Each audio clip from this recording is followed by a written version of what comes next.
दोस्तों, veto power मिलते ही प्रधानमंत्री नरेंद्र मोदी का तगड़ा एक्शन। 70 सालों का इंतजार आखिरकार खत्म हो गया है। हां, आपने बिल्कुल सही सुना। वो पल आ चुका है जिसका सपना हमारे दादा परदादा ने देखा था। आज भारत ने ऐसा इतिहास रचा है जिसने पूरी दुनिया को हिलाकर रख दिया है। न्यूयॉर्क के संयुक्त राष्ट्र यूनाइटेड नेशंस हॉल में जब भारत का नाम गूंजा तो लगा जैसे पूरी धरती भारत की गर्जना से कांप उठी हो। तालियों की गड़गड़ाहट, खड़े होकर सम्मान करती दुनिया और झंडे की लहरों में नाचती तिरंगे की शान। उस क्षण को जिसने देखा वो शायद अपनी जिंदगी भर भूल नहीं पाएगा। लेकिन असली रोमांच तो अब शुरू होगा, क्योंकि इस जीत के बाद प्रधानमंत्री नरेंद्र मोदी ने जो कदम उठाया उसने दुनिया की राजनीति का पूरा नक्शा ही बदल दिया। क्या था वो तगड़ा एक्शन?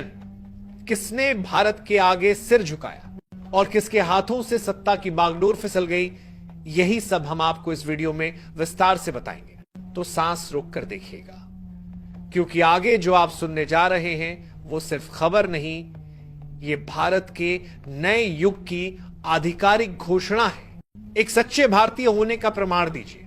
दोस्तों, आज जो खबर मैं आपको बताने जा रहा हूं वो सिर्फ एक न्यूज नहीं, वो हर भारतीय के सीने में उठने वाला गर्व का तूफान है। लेकिन उससे पहले एक बात दिल से कहनी है। आप लोग रोज सोशल मीडिया पर नाचने गाने वाली या तरह तरह के वीडियो बनाने वाली लड़कियों की वीडियो को लाखों में लाइक करते हैं, करोड़ों में व्यूज देते हैं और बिना सोचे समझे चैनल सब्सक्राइब भी कर देते हैं। लेकिन जब बात आती है अपने देश भारत की, उसकी आन बान शान की, उसके झंडे की, उसकी जीत की, तब आप लोग चुप रह जाते हैं।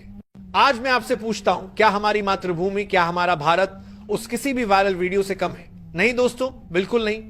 और इसलिए आज मैं दिल से कहता हूं, अगर आप सच्चे भारतीय हैं, अगर आपकी नसों में देश का खून बहता है, अगर भारत माता की जय सुनकर आपकी रगों में बिजली दौड़ जाती है, तो इस वीडियो को भी लाइक कीजिए, चैनल को सब्सक्राइब कीजिए और नीचे कमेंट में पूरे जोश से लिखिए, भारत माता की जय। देखिए दोस्तों, ये मैं पहली बार कह रहा हूं। मैं शुभांकर मिश्रा हूं और मैं अपनी जिंदगी के इतने सालों में कभी आपसे सब्सक्राइब के लिए नहीं बोला, क्योंकि मुझे लगा था कि अगर आप मेरे शब्दों में सच्चाई देखेंगे तो खुद जुड़ जाएंगे। लेकिन जब मैंने ये ग्राफ देखा कि 87.2% लोग हमारी वीडियोस देखते तो हैं लेकिन चैनल को सब्सक्राइब नहीं करते, तो दिल से लगा कि आज बोलना पड़ेगा। क्योंकि अगर आप सच्चे भारतीय हैं और चाहते हैं कि भारत की आवाज हर कोने तक पहुंचे, तो आपको सिर्फ सुनना नहीं, साथ देना होगा। दोस्तों, वह पल आखिरकार आ ही गया जिसका इंतजार हर भारतीय ने बरसों से किया था। वह सपना जिसे हमने अपने पुरखों की आंखों में चमक बनकर देखा था, आज सच हो गया है। न्यूयॉर्क के संयुक्त राष्ट्र महासभा यूनाइटेड नेशंस जनरल असेंबली के उस विशाल हॉल में जब भारत का नाम गूंजा तो लगा जैसे पूरी धरती थर्रा उठी हो।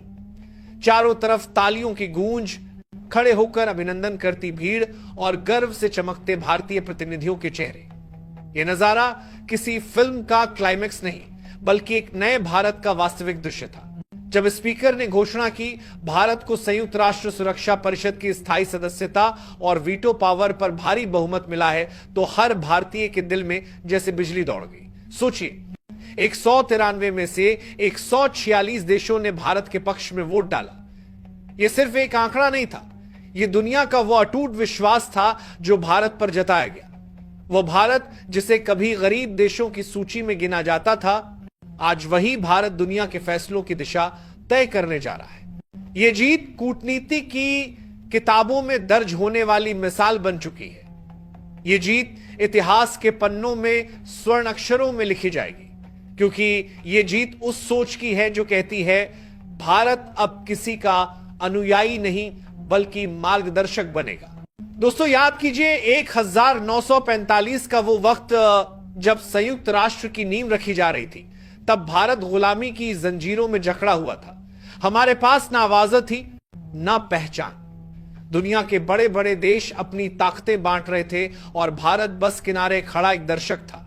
लेकिन आज लगभग 80 साल बाद वही भारत उसी मंच पर खड़ा है जहां पूरी दुनिया खड़े होकर ताली बजा रही है। इतिहास खुद अपने पन्ने पलट रहा है। यह सिर्फ राजनीतिक जीत नहीं है, यह आत्मसम्मान की वापसी है। ये उस विचार की जीत है जो कहता है भारत किसी से कम नहीं। और जब भारत के विदेश मंत्री डॉ एस जयशंकर मंच पर पहुंचे तो पूरा हॉल सन्नाटा साध गया। हर देश का प्रतिनिधि झुक गया। सबकी नजरें जयशंकर जी पर टिकी थी। और जब उन्होंने कहा भारत केवल अपने लिए नहीं बोलता, भारत उन सबकी आवाज है जिन्हें अब तक दबाया गया, भुला दिया गया, तो जैसे बिजली उस पूरे हॉल में गूंज गई। तालियों की गड़गड़ाहट से हॉल हिल उठा। किसी को यकीन नहीं हो रहा था भारत अब केवल सुनने वाला देश नहीं, अब भारत बोलता है तो दुनिया सुनती है। जब भारत के विदेश मंत्री डॉ एस जयशंकर का वह ऐतिहासिक भाषण खत्म हुआ तो पूरी दुनिया खड़े होकर तालियां बजा रही थी। हर चेहरा गर्व से चमक रहा था। कैमरों की फ्लैशलाइट्स में भारत का झंडा चमक रहा था और वो पल मानव इतिहास के सबसे गर्व भरे क्षणों में दर्ज हो गया था। लेकिन दोस्तों, जैसा हर कहानी में होता है, यहां भी कुछ चेहरे ऐसे थे जिनकी मुस्कान गायब थी। कुछ देश ऐसे थे जो इस जीत को पचा नहीं पा रहे थे। लेकिन दोस्तों, जैसा हर कहानी में होता है, यहां भी संयुक्त राष्ट्र के उस मंच पर तुर्की और सऊदी अरब के प्रतिनिधियों के चेहरे गुस्से से तमतमा उठे थे। तुर्की के प्रतिनिधि ने तो इतना आपा खो दिया कि उसने वहां रखे प्रस्ताव पत्र की कॉपी फाड़ दी और जोर जोर से मेज थपथपाने लगा। लेकिन तालियों के संगाल में दरश 5 शब्तर की बरकत इंदर के दरश अदर के 2% बर के खोदी सोकरी पर गरने के लिए जाती है कि गूंज में उसकी आवाज किसी ने सुनी ही नहीं। वो वही तुर्की था जो हर अंतरराष्ट्रीय मंच पर भारत के खिलाफ बोलता था, कश्मीर का राग अलापता था। लेकिन आज उसी तुर्की को पूरी दुनिया ने अनसुना कर दिया था। वो अकेला पड़ गया था। वहीं सऊदी अरब के मंत्री चुपचाप अपनी कुर्सी पर बैठे रह गए। उनके चेहरे पर न हार का दर्द था, न विरोध का साहस। शायद उन्हें एहसास हो गया था कि वक्त बदल चुका है। अब भारत को रोकना किसी के बस की बात नहीं। यह जीत भारत के उस चरित्र की थी जिसने कभी किसी पर हमला नहीं किया, बल्कि हमेशा दिल जीतने की कोशिश की थी।